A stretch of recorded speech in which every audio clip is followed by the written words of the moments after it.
আসসালামু আলাইকুম রহমতুল্লাহ। সুপ্রিয় শিক্ষার্থীবৃন্দ, মেকানিক্যাল ইঞ্জিনিয়ারিং চ্যানেলের পক্ষ থেকে তোমাদের সকলকে জানাচ্ছি আন্তরিক শুভেচ্ছা। এই ভিডিওটা তৈরি করছি নবম শ্রেণীর শিক্ষার্থীদের জন্য। 2025 সালের নবম শ্রেণীর গার্হস্থ্য বিজ্ঞান এই বইটা নিয়ে আজকের ভিডিওতে আমরা আলোচনা করব।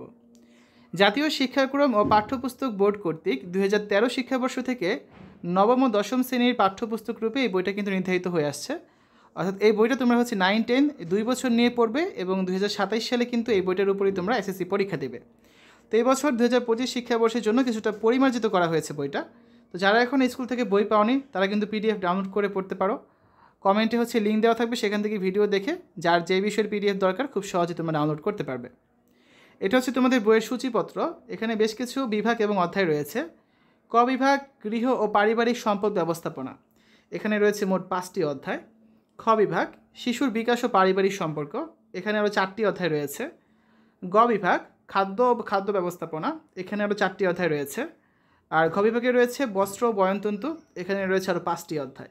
এই মোট 18টি অধ্যায় তোমাদের 2 বছর মিলিয়ে কিন্তু শেষ করতে হবে, ঠিক আছে? তো দেখো, ক বিভাগের নাম ছিল কি? গৃহ পারিবারিক সম্পদ ব্যবস্থাপনা।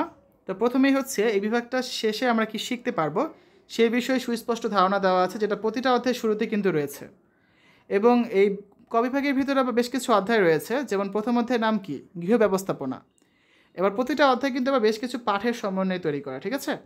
আর অধ্যায়গুলো শেষে গিয়ে দেখবে যে একটা করে অনুশীলনী থাকবে। অনুশীলনীতে প্রথমেই থাকবে কিছু বহু নির্বাচনী প্রশ্ন এবং তারপরে থাকবে একটা বা দুইটা করে সৃজনশীল প্রশ্ন। এভাবে করে কিন্তু সম্পূর্ণ বইটা সাজানো আছে।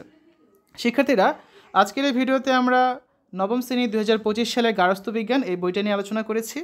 যারা এখনও পিডিএফ ফাইল ডাউনলোড করতে পারোনি, কমেন্টে দেওয়া লিঙ্ক থেকে পিডিএফগুলো খুব সহজেই ডাউনলোড করতে পারবে। আমাদের চ্যানেলের অন্যান্য ভিডিওগুলো দেখার আমন্ত্রণ জানিয়ে আজ এখানে বিদায় নিচ্ছি। আল্লাহ হাফেজ।